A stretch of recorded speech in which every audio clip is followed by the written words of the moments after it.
descends sur nous. Oh, Esprit, descends sur nous. Esprit, descends sur nous. Oh, Esprit, descends sur nous. Comme au jour de la Pentecôte, Esprit, descends sur nous. Comme au jour de la Pentecôte, Esprit, descends sur nous. Esprit, descends sur nous. Oh, Esprit, descends sur nous. Esprit, descends sur nous. Oh, Esprit, descends sur nous. Comme au jour de la Pentecôte, Esprit, descends sur nous. Comme au jour de la Pentecôte, Esprit, descends sur nous. Alléluia, alléluia, alléluia. Oh, Esprit, descends sur nous. Alléluia, alléluia, alléluia. Esprit, descends sur nous. Esprit, agis en nous. Oh, Esprit, agis en nous. Esprit, agis en nous. Oh, oh, Esprit, agis en nous. Comme au jour de la Pentecôte, Esprit, agis en nous. Comme au jour de la Pentecôte, Esprit, agis en nous. Alléluia, amen. Esprit, agis en nous. Alléluia, amen. Esprit, agis en nous. Alléluia, bienvenue sur notre page, sur notre chaîne. Encouragé pour être sauvé, encouragé pour être aimé, encouragé pour être délivré, encouragé pour être porté. Alléluia! Nous devons être encouragés chaque jour. Mais j'aimerais quand même qu'on réfléchisse sur le chant que je viens de chanter. Esprit descend sur nous. Est-ce que cette phrase est bonne? À notre époque, à ce jour-ci, nous qui sommes enfants de Dieu, est-ce que nous pouvons encore dire « Esprit descend sur nous » ? Non. Parce que lorsque nous avons accepté Jésus-Christ comme notre Seigneur et comme notre Sauveur, le Saint-Esprit de Christ est venu se sceller avec notre esprit. Ainsi, nous n'avons plus besoin de dire « Esprit descend sur nous » parce qu'il est déjà en nous. Le jour où nous avons fait la confession de la foi, où nous avons déclaré « Oui, j'abandonne toute chose pour suivre Jésus », alors le Saint-Esprit est venu en nous. C'est à ce moment-là que le Saint-Esprit est descendu en nous. Alléluia. Donc ce chant-là, c'est quelqu'un qui ne connaît pas Dieu encore, qui cherche Dieu, qui ne connaît pas la confession de la foi, qui peut chanter « Esprit descend sur moi, Esprit descend sur moi ». Mais dès qu'il donne sa vie à Jésus-Christ, le Saint-Esprit est descendu sur lui. Par contre, nous chrétiens, les choses que nous pouvons déclarer, c'est Jésus agit à travers ma vie. Jésus impacte ma vie. Jésus touche ma vie afin que je sois une bénédiction pour ceux qui m'entourent. Touche ma vie afin que je sois une bénédiction pour ceux qui ont besoin de recevoir Jésus. Ceux qui ont besoin de connaître le Maître Christ Sauveur. Alléluia. C'est en cela qu'on peut dire Esprit agit à travers ma vie. Oh, Esprit agit en moi. Oh, Esprit agit en moi. Esprit agit en moi. Oh, Esprit agit en moi. Alléluia. Comme au jour de la Pentecôte, Esprit agit en moi. Quand les disciples ont été impactés par le Saint-Esprit, waouh!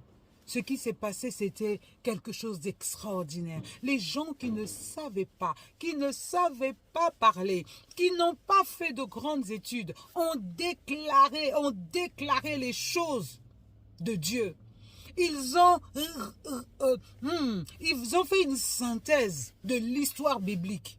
Alléluia, depuis le commencement jusqu'à leur époque. Et d'autres encore en sont allés encore plus loin et ont tout simplement prophétiser sur les choses qui se sont produites maintenant à notre siècle. Pourquoi? Parce que le Saint-Esprit, lorsqu'il est descendu sur eux, il a fait des choses extraordinaires au milieu des disciples et au milieu de tous ceux qui avaient entendu le bruit comme un tonnerre, le Saint-Esprit descendant sur les enfants de Dieu. C'était ce jour-là extraordinaire. Mon ami, si tu ne connais pas Jésus, il est encore temps de recevoir le Saint-Esprit. Mais comment recevoir le Saint-Esprit? Tu reçois le Saint-Esprit lorsque tu acceptes Jésus-Christ comme ton Seigneur et comme ton Sauveur.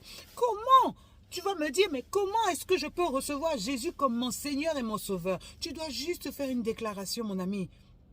C'est une déclaration de foi.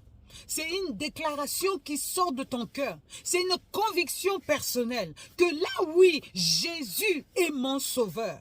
Sur cette croix de Golgotha, il a fait quelque chose d'extraordinaire.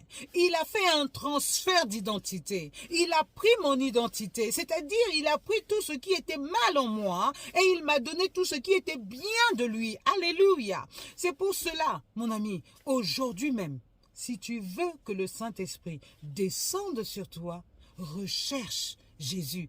Accepte Jésus dans ton cœur. Dis, Jésus, je t'accepte dans ma vie. Jésus, je t'accepte dans ma vie. Deviens mon maître, deviens mon sauveur. Le sang qui a coulé sur la croix de Golgotha, là, c'était pour moi que tu as fait. J'accepte le transfert. J'accepte le prix payé que tu as payé pour moi.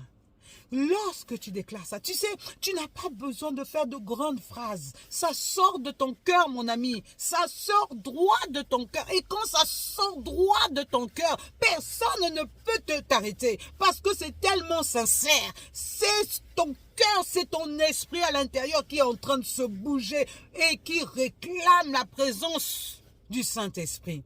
Ainsi, lorsque le Saint-Esprit vient en toi, il est tissé avec toi, il est lié avec toi, il est collé avec toi.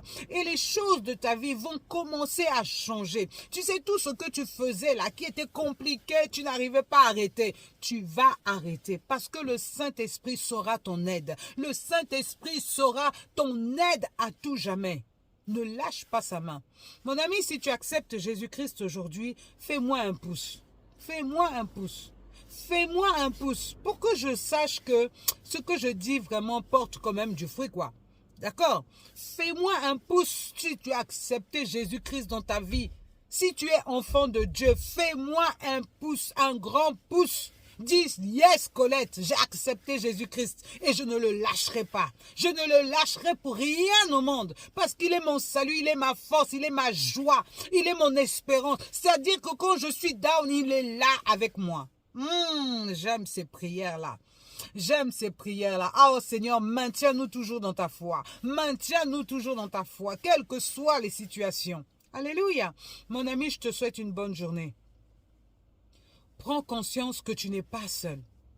Prends conscience que le Saint-Esprit est avec toi. Surtout si tu as accepté Jésus-Christ, le Saint-Esprit est avec toi. Toi qui hésites encore, sache que le Saint-Esprit tourne autour de toi. Il n'est pas en toi parce que tu n'as pas encore dit oui, j'accepte Jésus. Il tourne autour de toi et il est là pour te convaincre. Moi, je ne peux pas te convaincre, mon ami. Colette ne pourra jamais te convaincre. Mais celui qui va te convaincre, c'est le Saint-Esprit. Tu sais où il est? Il tourne autour de toi. Il te parle à chaque instant. Il est à côté de toi. Il ne peut pas venir en toi tant que tu ne lui as pas ouvert la porte de ton cœur. Alors ouvre-lui la porte de ton cœur afin qu'il puisse y rentrer, afin qu'il puisse y siéger. Et quand il va siéger en toi, mon ami, ta situation va changer. Ah, ma situation a changé. J'aurai largement l'occasion de vous parler de ma vie, mais ma situation a terriblement changé. Pourquoi? Parce que j'ai donné ma vie à Christ. Et lorsque tu donnes ta vie à Christ, tu vis dans la paix, tu vis dans la joie, tu vis dans la plénitude, tu vis dans l'abondance, tu vis mon ami, tu vis mon ami, tu vis. Alléluia. Eh bien, écoute, reçois ce message. Je te le livre tel que je suis inspiré ce matin. Je te le livre tel que je suis inspiré. Saisis-le par la foi et active ta marche. Active ta marche. C'est toi qui dois activer le bouton marche. Moi, je ne peux que te conseiller. Mais toi, c'est toi qui active le bouton marche. Dès que tu as activé le bouton OK, j'accepte Jésus comme mon Seigneur et mon Sauveur, mon ami, fais-moi un pouce et on discute ensemble. Bisous, bonne journée.